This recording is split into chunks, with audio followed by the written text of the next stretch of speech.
Some urban legends wear hoodies. These wore ticket numbers. Low priority, said the help desk, until the webcams turned on by themselves.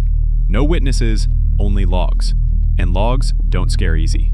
Welcome to Lermo Stories. Authentic reports, uncomfortable truths. By the end, you'll mute every notification. I've taken the same bus route for 8 years. Monday to Friday. Same stops, same time, same seat when it's free. 4th row on the left, by the window. I like the routine. It makes the city feel smaller, more manageable, predictable. That morning started the same as always. Cloudy sky, damp sidewalk. The bus hissed up to the curb, doors folding open like a yawn. I stepped up, scanned my pass, gave the usual nod to the driver. He didn't nod back, he never does, and walked down the aisle toward my seat. Someone was already sitting there. At first, I thought nothing of it. People take that spot sometimes. I was about to sit behind him when I noticed something.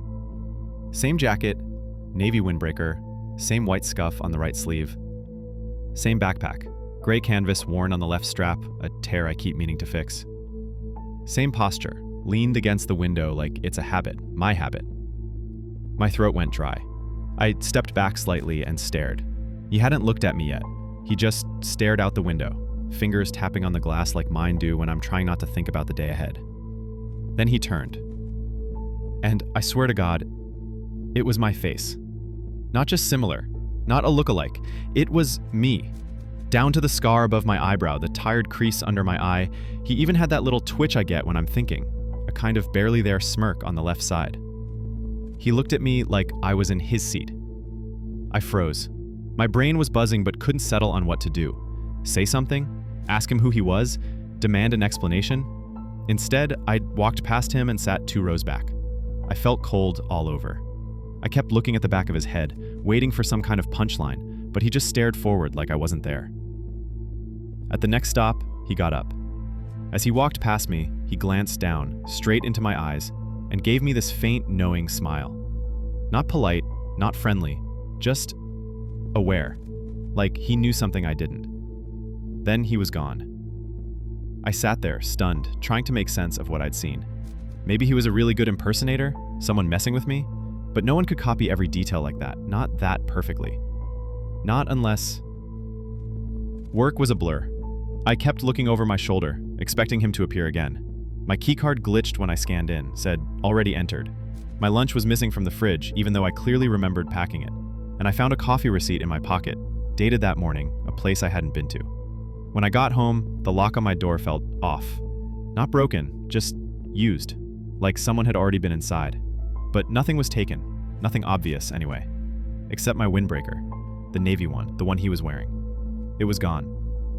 I didn't touch the note for a long time, just stared at it from across the room. Same slanted handwriting, same way I write my lowercase r like it's a mistake I don't bother fixing. I couldn't even remember the last time I wrote something by hand. But that was me. You're late. 2 words, no context, but it felt like a threat. I finally picked it up, checked the back, blank. I smelled it. No cologne, no fingerprints I could see, nothing weird. Just a note, left in my apartment that should have been locked. I didn't sleep that night. I left the lights on in every room, sat on the couch with a kitchen knife and a cup of coffee until the sun came up. The next morning I called in sick. Didn't even try to fake a reason. Just said, I can't come in today, and hung up. Then I unplugged the router and turned off my phone. I wasn't paranoid, not anymore. Paranoia is guessing. This was something else. Around mid-afternoon, I cracked. I went back to the building security desk, asked Tom if he could show me the previous day's footage again. He pulled it up. I didn't have to say what I was looking for. He already knew. There I was, entering the building at 7:12, just like he'd said. Same clothes I wore the day before, same backpack. Even the way I scratched my neck, I do that when I'm thinking. Exactly the same. But then I noticed something I hadn't the first time. As he passed the front desk, he looked up at the camera, just for a second. Not a friendly smile, a deliberate one, like he knew I'd be watching later. I left without saying a word. My mouth felt dry, my hands were shaking. I must have looked like I was coming down with something, because Tom didn't even ask if I was okay. On the way back up to my apartment, I stopped on the 5th floor, the one below mine, and walked the hallway. I don't know why, I just felt pulled. And that's when I saw it. Apartment 5B, the unit directly below mine. The door was open just a crack. There was no sound, no TV, no footsteps, just silence. I knocked, lightly. Nothing. I should have left. I should have turned around and gone straight home, but I pushed the door open. The apartment was empty, unfurnished, bare walls, no curtains, dust on the floor, no signs of life. But it didn't feel abandoned. It felt paused, like someone had just stepped out. On the floor in the living room, there was something, a photograph, face down. I picked it up. It was me, standing at the bus stop, from behind, taken recently, same clothes, same weather, same spot I stand every morning. Someone had been watching me. From behind the photo, in tiny, perfect handwriting, "Stop pretending." I found that photo, the one of me taken from inside my own apartment. The timestamp on the corner said it was from the night before, while I was home, while I thought I was alone. After that, I packed a bag and left. I didn't shower, I didn't clean up, I just grabbed what I could carry and walked out the door without looking back. I didn't even lock it. What was the point? I stayed in cheap motels, moved every couple nights, paid in cash, used fake names. I thought maybe if I kept moving, it couldn't follow. He couldn't follow. But today, I stopped at a gas station outside the city, just to breathe. I went inside for water, stood by the counter while the clerk rang me up, and behind him, up in the corner, was a little security monitor showing the feed from outside. And I saw him, standing by the pumps, still, staring up at the same screen I was watching. Our eyes met through the grainy feed. Same face, same eyes, same small, quiet smile. I dropped the water and left. I don't think this ends with me running. I think he's already taken my place. Maybe at work, maybe in my apartment, maybe with my name, my voice, my routine. And the worst part? No one noticed. No one said anything. Because he didn't replace me. He just waited for me to leave. If you see someone who looks like you, not kind of like you, not a little, exactly like you, don't talk to them. Don't follow them. And whatever you do, don't give them a reason to smile. I moved into this rental house a few months ago. Nothing special. 2 bedrooms, low ceilings, a creaky porch, the kind of place you rent when you're tired of apartment neighbors but can't afford real quiet. My dog Buster adjusted pretty quick. He's a mutt, some shepherd, maybe a little lab, smart, food motivated, and usually unbothered by anything. I've had him for 6 years. He's followed me from one city to another through breakups, job changes, a pandemic. He's steady, reliable. But a week after we moved in, something changed. It started with the hallway.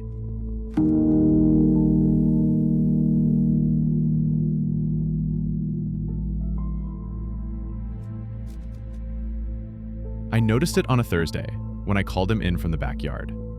He came trotting in, wagging his tail like normal, but the moment I stepped into the hall to grab something from the bedroom, he stopped. His whole body froze just short of the doorway. No barking, no growling, just refusal. Tail low, ears back. I called his name. He didn't budge. I tried coaxing him with a treat, the expensive kind I usually save for vet visits, and he actually whimpered, backed up, refused to cross that threshold. I checked the floor, the air, everything. Nothing looked out of place. No smell, no cold draft, no mouse droppings or anything weird. Just a hallway like any other, maybe 15 feet long. 2 bedrooms and a bathroom branching off it. That's it. But Buster wouldn't go near it. Over the next couple days, it got worse. He started sleeping on the living room rug, even though he's always preferred the bedroom. He wouldn't follow me down the hall anymore, even when I tried to lead him on a leash. He'd plant his feet, tail between his legs, eyes locked on the dark end of the corridor, like it was watching him back. I asked the landlord if anyone had ever had issues with animals in the house. He just laughed and said, "Dogs get weird when they move. He'll settle." But he didn't. A few nights later, I was brushing my teeth and heard Buster scratching at the floor. Not pacing, scratching. Desperate.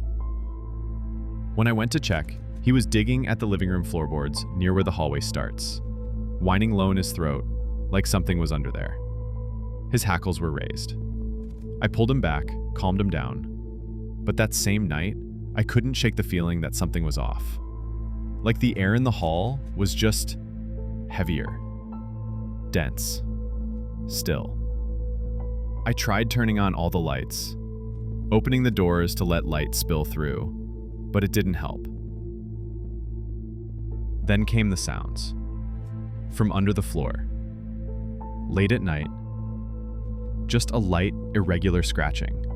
Faint, like nails. Not mice, not rats. Something bigger. And Buster won't go near the hallway anymore. The scratching started coming more often. Always late, always just beneath the floorboards near the hallway. I tried convincing myself it was pipes, or maybe an animal that had gotten under the house. But it didn't sound like scurrying. It wasn't random. It was slow, deliberate, like it was listening between each drag of its claws. Buster stopped sleeping through the night. He'd wake up panting, pacing, his nails clicking across the floor as he circled the couch. Never barking, just anxious, alert. His eyes always fixed toward the hallway. One night, I slept in the living room with him, just to see what he was reacting to. Around what I guess was the middle of the night, Buster stood up straight from a dead sleep. No sound had woken me, but he was already staring at the hallway, ears flat. Then, I heard it too. 3 knocks. From inside the hallway wall. Not from a neighbor, not from outside. From the middle of the house, inside the drywall. Even Buster didn't move. He just stood there, tense, breathing shallow, like whatever knocked might hear him back. I checked the wall the next morning. No damage, no soft spots, no signs of animals, and believe me, I looked. I even went under the house, crawled around on my back with a flashlight like an idiot. The crawl space was dry, empty, no evidence of anything living there. I told myself maybe I was just stressed. I hadn't been sleeping, and Buster was feeding off my nerves. That's all it was. I even tried walking him into the hallway during the day. Bright sunlight, calm voice, lots of treats. He got one paw across the threshold and then jolted backwards so hard the leash snapped out of my hand. He didn't growl. He whimpered. It wasn't until I started hearing the claws on top of the floor that I really got scared. It was around 1 a.m. I was half asleep, the lights off, the TV low, and then I heard it. Not underneath, right on the hardwood, just outside the living room, in the hallway. I froze. Buster was curled up next to the couch, and he lifted his head, fast, staring at the hallway entrance like it had just opened. He didn't bark. He didn't run. He just trembled. I sat up and listened. Nothing. I stood, turned on every light in the house, and walked down the hallway with a baseball bat. Doors open. No one there. But when I came back to the living room, there were scratches on the floor by the threshold. Fresh, thin, arched marks. Like claws had been dragged, slowly, in a half-moon shape. Buster was still staring, still shaking. He didn't sleep the rest of the night. Neither did I. I called animal control the next morning. Told them I thought there might be something under the house. Maybe a raccoon, maybe something worse. The guy crawled the full length of the place and came back out rushing dust off his shirt. "There's nothing down there," he said. "Cleanest crawl space I've seen in a while." I didn't tell him about the scratches on the floor. Not under it. Or the fact that my dog now sleeps with his head facing the hallway every night, like he's standing guard. That evening, I tried something stupid. I placed a bowl of Buster's food at the mouth of the hallway, just a few feet in. It was daylight. The lights were on. I figured maybe I could ease him back into it. He walked up to the bowl, stiff-legged, got close enough to sniff it. Then he suddenly turned and bolted to the back door. Scratch at it until I let him out. He refused to come back in for hours. When I finally got him inside, the food bowl was still there, untouched, but now there were more claw marks. A lot more. Long, straight ones this time, leading away from the bowl toward the far end of the hallway, toward the bedroom. That night, I closed the hallway doors, every one. I locked the bedroom door from the inside and slept in there with Buster on the floor. I woke up at some point in the dark to the sound of him growling. Low, deep, a sound I'd never heard from him before. I sat up. He was staring at the door. And then I heard it. A noise I still can't explain without getting cold all over. Not scratching, not knocking. It was like the sound of claws tapping lightly on the doorknob. Metal on metal. Slow, curious. Then it stopped. I didn't sleep again. I waited for morning, then packed what I could carry and left the house. Left the key on the kitchen counter and emailed the landlord that something was wrong with the place. I didn't wait for a reply. I'm in a new apartment now. 4th floor, no hallways. Everything in one room. Buster sleeps near me again. Eats like normal. No more pacing, no more trembling. But yesterday, I noticed something. By the front door, 3 faint marks on the hardwood. Thin, arched, like something had tried to scratch its way in. Buster won't go near the door anymore. I've lived in this neighborhood almost 6 years. It's quiet here, predictable. Same people, same lawns, same routines. I started walking at night after the divorce. It clears my head. I don't bring headphones, no music, just my footsteps and the hum of the streetlights. It started a few weeks ago. I was walking down Buckner, right near that empty lot with the leaning fence. I passed under a streetlight and it went out. No flicker, no sound, just stepped under it and darkness. I thought maybe the bulb blew. Didn't think twice. Next night, same thing happened, on a different street. A light blinked off right as I walked beneath it. That's when I noticed the pattern. One by one, lights would go out behind me, not ahead, always just after I passed. I'd look back and they'd stay dark. I reported it, city website, got a standard email. We'll look into it. But nothing changed. The lights weren't fixed. They didn't even send someone out. And the weird part, they never came back on. I doubled back a few times. Still dark. Always dark. I asked a neighbor if they'd noticed anything. He just shook his head and said the lights look fine to him. He walks his dog early in the morning. They're always on, he said. But the ones I passed the night before were still out when I checked. Then I started hearing things. Not footsteps, more like presence, behind me. A soft shift in the air. If I stopped walking, it stopped too. If I moved, it followed. Just far enough that I couldn't quite place it. I tried switching up my route, walking different streets. It didn't help. Same thing. Lights going out, always behind me. Same dead quiet. Same feeling. I called the electric company, gave my name, address, asked if they were doing repairs. The woman said, everything's showing as normal, no outages reported. I asked her to double check. She did. All lights are functioning, she said. But they weren't. They were off. I saw them, felt them blink out above me. So if they think the lights are working, what the hell's walking with me every night? I told myself it was just exhaustion, but that wasn't true. I sat in the dark near the window, watching the street. The lamps glowed like always, steady, quiet, nothing strange. I watched until almost dawn. Every light stayed on. The night after that, I walked again, different route, down Randall, cut across Leech, looped back through Hemsley. For a while, it felt normal. I passed 6 lights, all steady. Then, at the corner of Juniper and 8th, I stepped under the glow, and it snapped off. No sound, just dark. I stood there for maybe 10 seconds. The silence felt thick, like pressure in my ears. I turned around slowly. The last 4 lamps behind me were dark too. I hadn't even noticed them going out. I was being watched again. I could feel it. Close, heavy. I kept walking, faster now.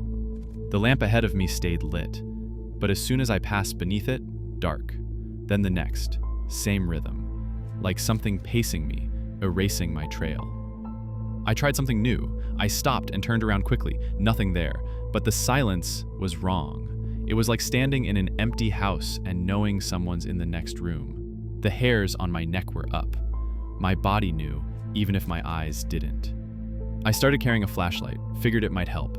But the first night I used it, the beam dimmed. Not off, just weaker, like the dark was pushing back.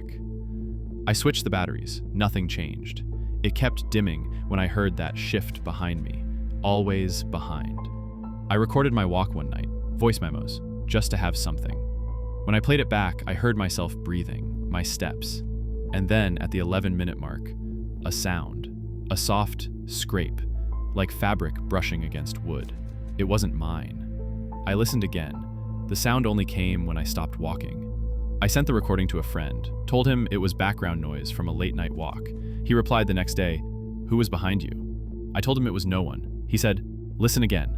There's breathing, like close breathing." I listened again. He was right. Right after I stopped walking. It's faint, but it's there. A low inhale, wet, slow, not mine. The lights keep going out, different streets now, even places I haven't walked in weeks. It's spreading. I passed a utility truck last night, 2 guys sitting inside. I knocked on the window, asked if they were fixing the street lights. One looked confused. "What lights?" I pointed behind me. "Those." He looked. "They're on." They weren't. I looked again. They were. Bright, humming quietly. I swear to you, 5 seconds before, they were dead. I didn't say anything else, just walked away. And when I turned the next corner, the lamp above me died again. I don't know what it wants. I only know it's closer than it used to be. I tried skipping the walk again, stayed home, kept the lights on, every lamp in the house just to push the dark back. It didn't help. Around midnight, one of the bulbs in the hallway flickered. Just once, then stayed steady. But that flicker, it felt familiar. I slept with the TV on, no sound, just the screen. I woke up 3 times, heart racing, no clear reason why. Every time I checked the hallway, it was empty. Still, I didn't go back to bed. I waited until the sun came up. Last night, I gave in, walked again. I had to. It's worse when I ignore it. The pressure builds, like holding in a breath for too long. I told myself I'd keep it short. Just a few blocks. Stick to the main roads. It didn't matter. The second light went out right after I passed. Then the next. I stopped under the 4th and waited. 10 seconds. 20. I felt something shift in the air again, like someone standing close behind. Not moving, just being there. I turned slowly. Nothing. But then, I noticed the street was quieter than it should have been. No cars, no bugs, no distant hum from the highway. Just me, and that thick, still dark. And then I saw it. Not a person, not exactly, but the shape of one, where the light ended. Just beyond the reach. It didn't move, didn't flinch. Just there, almost touching the line between shadow and glow. I blinked, and it was gone. I should have run, but I didn't. I walked faster, kept my eyes forward. The lights kept dying, one by one.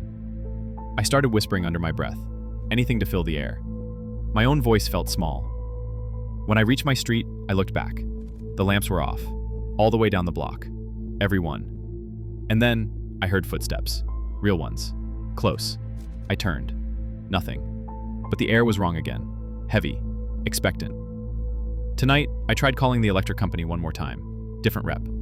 I told her about the lights, the outages, the timing. She paused, then asked my name. I gave it. She was quiet for a long time, then said, carefully, "We have a note here. It says not to send crews to that area unless authorized." I asked why. She said she didn't know, just read what was there. Then, lower. "Is this the first time you've noticed it?" "The first time I've noticed what?" I asked. Another pause. "I think you should stop walking," she said. "Sometimes things follow patterns for a reason." I hung up. I'm sitting in the dark now. Not because the lights are off, but because one of them just came back on. Outside. The same one that's been dead for weeks. And I swear, there's something standing beneath it. Waiting. I didn't plan on hiring a private investigator. I always thought that was something paranoid people did, or rich people cheating on their spouses. But it started with something small. A wrong number. Or what I thought was a wrong number. It was a voicemail. A woman's voice, nervous, rushed. She said, "It's not safe here anymore. I think they know I talked to you." Then a click. No name, no number left. I figured she dialed the wrong contact, deleted it. 2 days later, I got an email from someone I didn't know. No message, just a file attached. An old photo of a man standing in front of a boarded-up building. It had no caption, but I recognized the street, 10 minutes from my apartment. The guy in the picture didn't look familiar. I ignored that too. People get weird online. I figured someone got the wrong address. Then, one night, I noticed my mail had been opened. Nothing stolen, just opened, then tucked back together, like someone was looking for something. I called the post office. They told me to call the police. The police told me to monitor it and call again if anything was missing. Nothing ever was. But it kept happening. Phone calls that disconnected when I picked up. Muffled voices I couldn't make out. A man standing across the street in the rain, not moving. I watched from my window for 15 minutes. He didn't look at me, didn't move, just stood there. That's when I looked up private investigators. I didn't want to be the crazy guy ranting to cops about ghosts in the phone lines. I just wanted answers. I found one online. M. Decker Investigations. Simple site. No reviews, no testimonials, just a number and a form. He responded the next day, said we could meet in public. We met at a diner. He was older, quiet, didn't smile much. I told him everything, left nothing out. When I finished, he just looked at me and said, "You don't want to keep going with this." That pissed me off. I said, "I'm hiring you to look into it." He stared at me for a long time, then nodded once, wrote something down. "You'll hear from me in a few days." That was 2 weeks ago. I haven't heard a word. His phone goes straight to voicemail. The email bounces back now. I tried going back to the diner. The waitress remembered him. Said he always sat at the corner booth. Black coffee, never talked much. She hadn't seen him since the day we met. I drove out to the return address listed on his invoice. It was a parking lot, empty, cracked pavement, weeds growing through, not even a mailbox. That's when I started digging on my own, looking into who he really was. That's when things got worse. I tried finding anything on Decker. No website anymore. The link I'd used just led to a dead page now. I searched his name, the business name, even ran a reverse image search on the photo from the email. Nothing. Like it had all been wiped. No digital footprint at all. I went to the library downtown, pulled physical business registries, found a single listing, M. Decker, private investigations, independent license, status, inactive.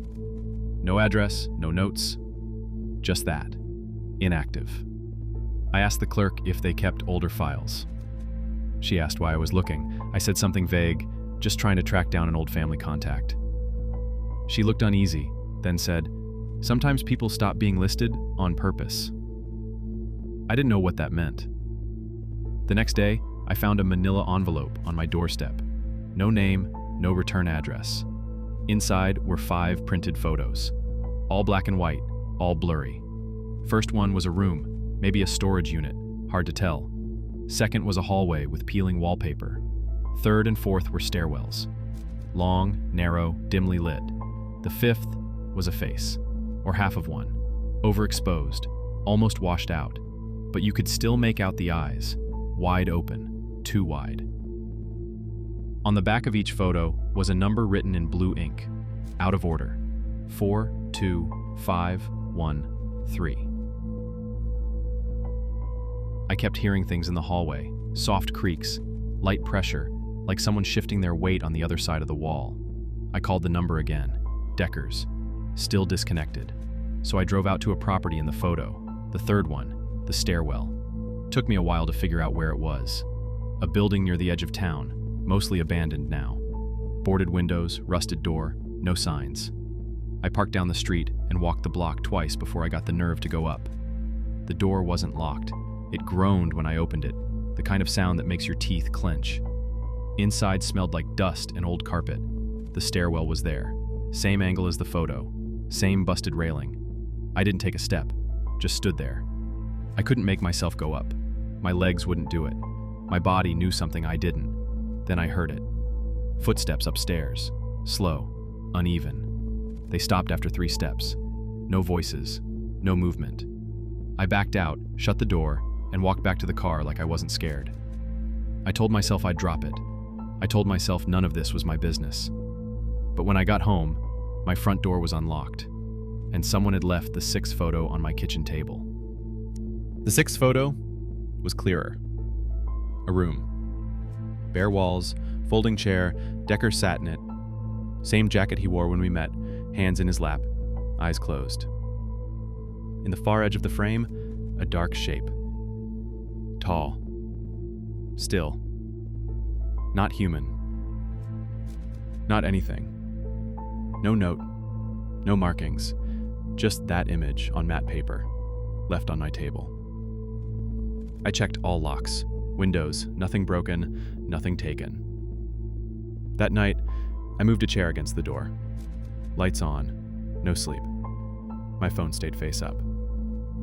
Every few hours, the screen lit up. No messages, just light, then dark again. Next day, I searched for anyone who knew Decker. Emailed a dozen PIs, most ignored me. 2 said they'd never heard of him. 1 asked, "Are you sure that's a real name?" I traced the email metadata from the first photo. It led to a Montana server, offline for over a year. That night, someone knocked. Once. Not loud. I didn't answer, just listened. Nothing. In the morning, the chair I'd placed by the door was moved. I live alone. No signs of entry. Security cam showed static during the knock. I went back to the building. I had to know what was at the top of that stairwell. Inside, the air was worse. Mold, damp, decay. I climbed slowly. At the top, a long hall. Doors slightly ajar. From under one door, light. I whispered, "Decker?" Silence. Then a voice. Hoarse. Not his. "Stop." I ran. After that, things changed. My phone rings once. No call. Blank emails. No subject. No body. Last night, a new photo slid under my door. It was me. Taken from behind, entering that building. I didn't take it. Today I got a package. Inside, an old phone. No number. It buzzed once. One message. He warned you once. I haven't left since. Lights flicker, even in daylight. I unplugged everything, but I still hear it. A soft shutter click. From the hall, the closet, somewhere close. There's no record of Decker now. No license, no file, no name. It's like he never existed. But I remember. I hired him. And now he's gone. And something else is watching. You think this is a recording? It's not. The stories aren't uploaded. They're streaming. Each one finds someone new to listen. Someone awake, alone, at night. You can close the window, but the stream doesn't stop there. It just switches to another device. This was Lermo Stories, live from nowhere and everywhere.